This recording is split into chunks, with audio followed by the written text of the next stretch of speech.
right, everybody, welcome to the Practice Power Play podcast.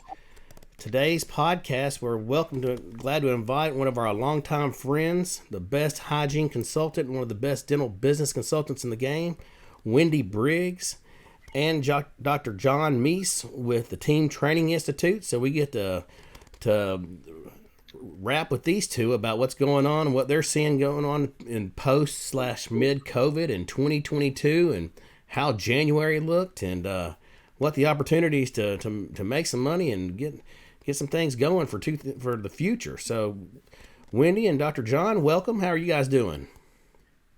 We're doing fantastic. How about you, Chris? I am better than I deserve. Now, Dr. John, you're in Phoenix, and Wendy, are you in Salt Lake? Yeah, close to Salt Lake City, Utah. Yep. All right, so there we go. And Nashville, Tennessee represented here, so basically we have God's country reflected across the board. So, all right. Love that. All right. Well, it's been a crazy couple years, so let's just kind of hop right into it. What are you guys seeing out there? Wendy, I've sat there and I've watched you turn hygiene offices. I mean, again, I tell clients all the time, and again, we have no professional affiliation. I don't get a kickback for this statement, but I go to clients when I'm looking at their P&Ls, and I look at their production, their hygiene production, their compensation of their hygiene to their production. I have ratios and KPIs because that's what nerds like I do, right?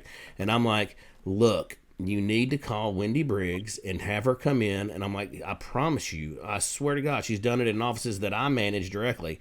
It doesn't matter if people look at the price tag and go, oh man, I maybe one day. And I'm like, dude, she will pay for herself in the first month or I'll buy you a dinner at Fleming's. I swear to God, come on, And so Wendy, so how's it going? Are you still just out there just transforming practices from the ground up, from the preventative chair all the way across the board? You know it, right? That's what we do. So myself and our team of exceptionally talented hygiene coaches love what we do, right? We go in and we help practices see not only what they can do to elevate patient care, but we also show them why they should. And then we get into the nitty gritty and show them how to get it done. And so I think, one of the things that we've learned is many hygienists and dentists really want to provide the best possible care. They just might not know all of the how. And sometimes they don't even understand the why, right? So you mentioned COVID and it's taken a hit. And I think one of the saddest outcomes of this global pandemic is I believe that the relationship between dentists and hygienists have taken a huge step backwards because of the messaging and because of the professional associations and the way they chose to handle the crisis in the midst of it. Hindsight's always 2020, but looking back, I think there's been some significant damage done to the professional relationships there. And so we've been trying to repair that. And one of the best ways to do it, again, is to inspire hygienists to provide a higher level of care for the patients, to show them why they should do that, and then show them how to get it done. And what we've seen is the same thing happens, Chris, that you mentioned. We'll go in and we lay out the roadmap and the framework, and we give them what to do, why they should do it, and how to do it consistently.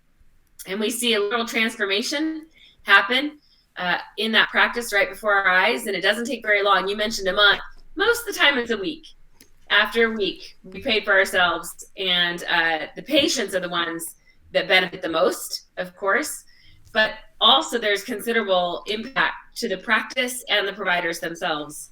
So you've seen it firsthand, and the people that see it firsthand don't quite believe the numbers that they're looking at when it happens, but it does happen, and it happens consistently. We've kind of figured out the secret sauce in being able to replicate those results regardless of practice location, size, focus, even niche practices, specialist offices, we're able to go in and identify those opportunities.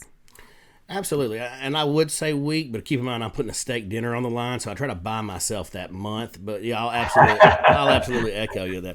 Well, and Dr. John, again, I know that you guys in conjunction with Wendy and the preventive side, y'all have that double. Was it double your practice? Is it the double your practice model? Is it the double or the triple? It's a lot. When I look at it, I'm like, wow, how can we not be doing this, right? Yeah. Yeah, well, one of Wendy and Meis' Amazon #1 best-selling books is How to Double and Triple Your Practice Production. And that's what we look at, is identifying what's keeping you from doubling and tripling and start eliminating that.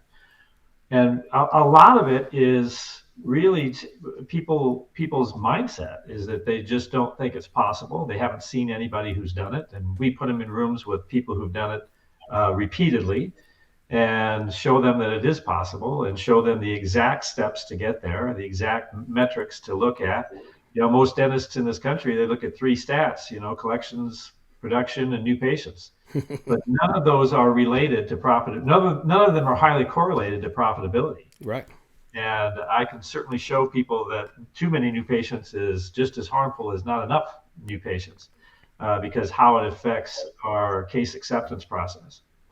So that's what we do, is we just identify what's keeping them, eliminate the blockage, practice rises, figure out what the next blockage is, fix that, and just on we go until the practice doubles.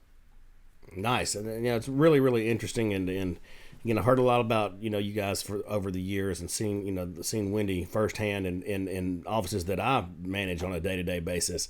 And I've got hygienists that are sitting there, producing 32 grand a month, which is versus some that are doing 9, right? Yeah. And so I did a CDT procedure scorecard on my high performing one, and then on the second one, and you'll look at it, it really comes down to how many CDT codes, okay, on the hygiene side.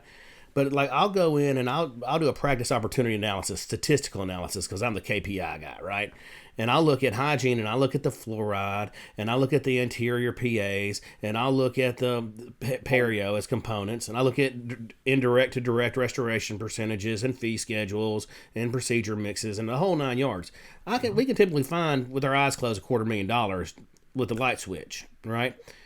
But the biggest barrier to care, so now I have my hygienist and my dentist, right? I got both of you on the call, because I'll go in there and I'll say, Doc, you got $250,000. Again, if the American Periodontal Association, American Medical Association, Centers for Disease Control say 76% of the United States populations has gum disease or periodontal disease in some form or fashion, and then they say all the things that leads to and how bad it is, right? Which it really is. I'm like, you can save the world right now and add $250,000 in revenues to your practice. $250,000 of revenues. So, if you can add that $250,000, and they'll typically, the feedback is, man, my hygienists aren't diagnosing perio. And I'm like, but technically it's the doctors to diagnose it. It's the hygienist to measure it, right? So how do we sometimes bridge that gap between the doctor want to say, give me my perio, hygiene's not doing it, and then how does that really work? Does that take a collaborative effort? How does that work? Yeah, absolutely. It's a collaborative effort, and it's a teamwork. And typically, what offices are missing is a process to assess perio accurately. And so Wendy developed an amazing periodontal assessment that gets the team all on the same board. So Wendy, why don't you visit about that, because it's just an amazing tool. Yeah, I would agree. A lot of times it's not the fault of the providers, it's the lack of a really clear system. And there's a lot of gray in perio. They're not quite perio, but they're not quite healthy. That bloody prophy that hygienists do, because they also let their emotions get in the way, right? And they know too much about this provider. Maybe they're a single mom with a couple of kids, and they know too much, right? So they allow their emotions to get in the way.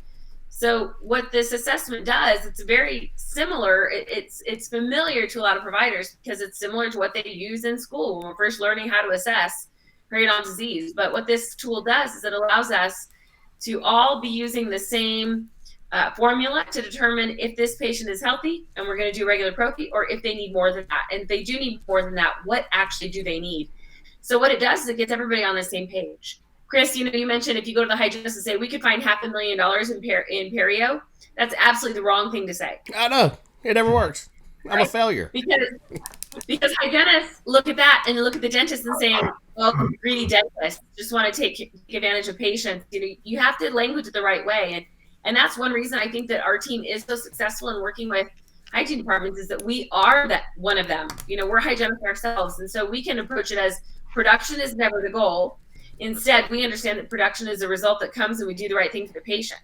So we talk about perio from an oral systemic link standpoint, all the science. What is an evidence of periodontal disease in the mouth lead to from a systemic disease standpoint? We go over all of that first. Then we talk about the reality of periodontal therapy in our country and how poorly we do as a profession in assessing and treating this horrible disease. And then we give them the tools, right? So once they understand why we should assess perio, treat perio, and help our patients by eliminating infection in their mouths, then we give them the how, those tools, get everybody on the same page, teach them the process for proper assessment, open the doorway of conversation. And I agree with you, Chris, hygienists do not diagnose perio. Doctors do, but we are licensed to provide a hygiene assessment on every patient. And sometimes, to be fair, we don't have time to do it. You know, if we're expecting our hygienist to see an adult patient in a 30-minute time slot, perio is not going to happen. So we have to be respectful and understand that sometimes, you know, it's not always the provider's fault when things aren't going to plan. It could be the lack of a clearly defined system, but also could be lack of resources, such as time, in order to be able to apply these important resources and services in the practice. Well, you know, I want to hop in because you guys just said some things that really resonate with me. Okay, and this is why I myself and some teams of mine are coming to your Champions of Dentistry event this year in April in San Diego, because I love that town. But another reason why is because Dr. John just said, whenever he's looking at practices, you know, every practice is looking at production, collections, and new patients. And guess what? Mr. Top Gun Maverick over here, I want to feel the need for speed. I'm pushing that number all the time. I got bonus systems out there for that. And when he said sometimes too many new patients is too many, and you're basically having attrition in treatment acceptance and production, that's a problem, right? And then before I talked with Wendy, because her and I were huddling or consulting, and I said, Wendy, what are your thoughts on team hygiene? I want assisted hygiene so my hygienist can see 16 people a day. And she was like, well, Chris, that's good in certain situations, but in some situations, it really has an inverse reaction because you're taking into the doctor's restorative time. I said, oh, okay, that makes sense. And then you also just mentioned the time. And that is the biggest barrier a lot of times that I see with hygiene on being able to document, measure, put in their scaling and route planning, just even the new numbers, or even do it, right? Versus going same or no material changes or that kind of thing, is that there's not enough time, because we've all been going based on the MBAs like Chris, trying to compact it and get as much out of every square minute as possible, and missing some of the things that you guys have been innately solved being with your years of being chairside and with the business focus that you're doing. So those are three things that, again, makes me feel real good when I'm partnering with somebody, or I want to come in with some professionals, when they say, you might be shooting for too many new patients and you might need to give them more time. And everyone's going, what? You're right. We hear that all the time, you know, and it's funny. We did a kind of an exhaustive study on the 60, 50, and 30-minute hygiene slots. And which one do you think was the most productive? Well, I can tell you, it was the 60. And that's because they have time to do same-day dentistry. They have time to do great assessments. They have time to have a connection with the patient, so their retention is better. And remember, there's three roles of hygiene, right? The preventive therapist, the periodontal therapist, and the treatment advocate, the one that helps get restorative treatment on the doctor's schedule. Well, you narrow down the time that the hygienist has. Guess which one goes? The doctor. That's exactly right, the treatment advocate. And then the perio. Yeah. And so now we got a high flow of patients, and our doctor productivity isn't that great. And all of a sudden, our practice to get everybody in a reasonable time, we've got 3 hygienists and 1 doctor, and that even takes restorative treatment back further. You know, it makes it drop like a rock because there's just not enough time. You know, all those hygiene exams, you know, interfere with doctor productivity. So it's really fascinating how this idea that shortening hygiene visits is going to somehow be more effective for a practice. It just simply isn't. Well, I would add to that, Dr. John, that, you know, the 60-minute hygiene appointment is by far the most productive with hygienists trained in our systems, right? If all we're doing is exam, bite, wings, and prophy, they probably don't need a full 60 minutes, right? So the reality is, if a practice is running the traditional same old hygiene, and they're not maximizing those 3 roles, they probably won't notice much of a shift if they shorten the hygiene appointments down. But the danger in that is, as Dr. John said, then it really takes a hit on the restorative side of the practice.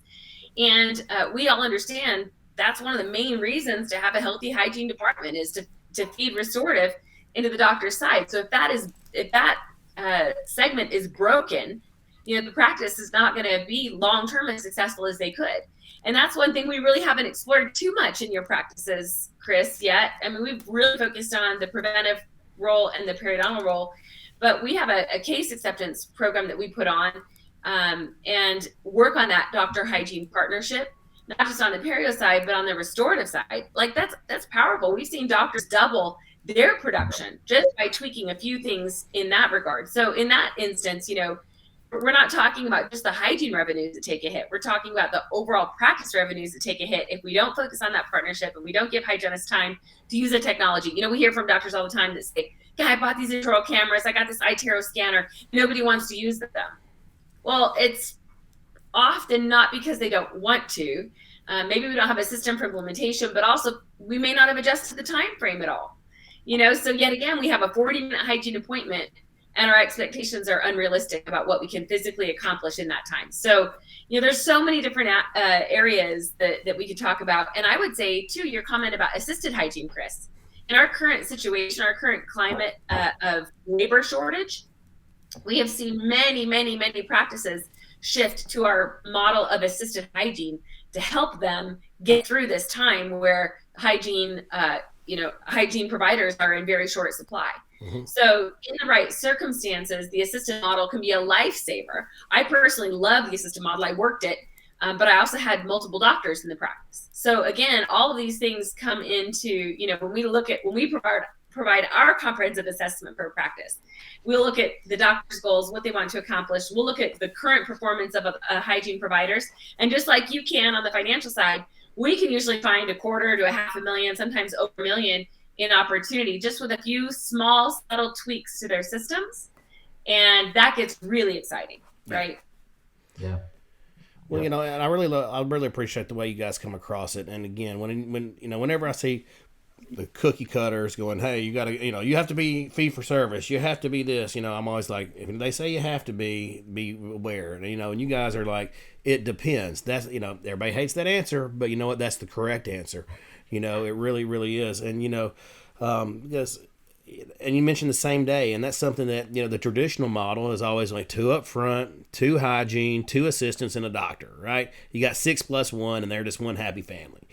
But, Wendy brought a full concept to my attention. She's like, "Chris, you can't do the work you need to do with 2 assistants. You need to have 3 at least. And then you can roll that 3rd column all day long and do that same day dentistry." So that's something that my practices don't know yet, but I'm going to incorporate in there. So I'm setting up providers like, let's just say Dr. Smith, in EagleSoft. I'm setting Dr. Smith SDS. So whenever they convert SDS, I'm going to walk it under that provider, and if they hit certain targets, I'm going to give them some money, right? Because I'm all about giving money. I'm a money guy, right? But so again, I look forward to getting y'all's feedback and insight on how that works and those types of things as well. So the money is the result of doing something that's really hyper convenient for patients, right? And when you give patients what they want, they're drawn to you and they stay with you. And so, I love that idea of introducing it into your practices because it's hyper convenient for patients. Patients absolutely love it. Dries up case acceptance, and because patients love it and such a good service for them, well, it dries up productivity, and productivity dries up profitability. So, it's really a great thing. Well, I'll share with you one idea to get your feedback, Wendy, just real quick, and then we'll close it out. So I've got practices because a lot of times the barrier to perio is they don't have any time. They don't have time to do the perio. So I've got a practice, doctor's running, he's a 2 million plus producer, restorative side, he's knocking it down. And then he's got 3 hygienists, and if you look at their schedules, they're all locked for months and months and months and months. Tennessee, you can only receive 3 hygienists per provider, per doctor, right? So I'm like, you can't add another hygienist to do the perio. And he's like, there's no perio, but we have cancellations everywhere. And I'm like, ha, I've got your solution. We're going to run team or assisted hygiene with 1 hygienist on preventative and we're going to open up one of them's lane, and we'll basically schedule them, half day, and leave the other half day wide open every single day to do perio. And then they'll set it up and they'll knock it out of the park and it'll be a home run. So that's one thing I'm trying to incorporate. I try to say, I was sitting there going, what would Wendy do right now? And I'm like, what you're describing is a classic capacity blockage. Yeah. Right. So when we talk about identifying what's the obstruction to keep a practice from growing, well, that's it. They don't have enough of something. What is it they don't have enough of? Well, in this case, if you add another column of hygiene exams, we're going to see that doctor productivity go down. So they may be shy a doctor, and they're certainly shy hygiene team, whether that be assistants or hygienists. Right. At our last retreat, everybody was asking about assisted hygiene, and we're going to see this shift, I think, in our industry, where assisted hygiene is going to become the norm. There just aren't enough hygienists, and as we see the hygiene wages get really out of whack for what most of them produce, we're going to see the shift to assisted hygiene. But assisted hygiene is not easy to do well. And so our training systems and the things that Wendy and the hygiene coaches teach, really allow people to do it and do it at a really high level. But when people try it on their own, it's very hard to do well. That's why I love the DIY kind of people. Like every time I take a home project on by myself, I get to the YouTube video, I go to Home Depot, and I swear, a week later and 70 hours in that I could have been working on client stuff, I'm calling the repair guy going, I made it 10 times worse, man. Come check it out. So yeah, I employ you because, the assisted hygiene, you got to have calibration with who does what in real time, like a NASA team. And then you got to have contingencies. What if my assistant's out today? And then, or what if the doctor's assistant's out today? And then the doctor goes, Alpha, I'm the alpha. I'm taking the assistant. My chair is way worth more than your chair. And So again, those are things that I know you guys experience on a day-to-day basis and can really help out with. Well, guys, tell me about this Champions of Dentistry Summit on April 29th and 30th in sunny San Diego. Talk to me about that. What's going down? Yeah, we are so excited about that. This is the 17th year we've held a Champions of Dentistry Summit, Dr. John and I together. And what it is, it's a lot different than any other CE event because it's all focused on practice growth. So we invite champions from inside our industry and outside of our industry to come and share insights on building exceptional teams, the culture of champions, actual real world solutions for the struggles that dentists are facing. And we have a celebrity speaker every year. This year, our celebrity speaker is Nancy Kerrigan. And, we look at what dentists have been through in the last couple of years, some significant challenges. Well, she's one who literally her story is about overcoming challenges and unexpected things happening. And she rose above that and became, she's an Olympic champion. So she will be our celebrity speaker, and the lineup that we have is just incredible. The location we've chosen is incredible. You mentioned San Diego before. Who doesn't love San Diego?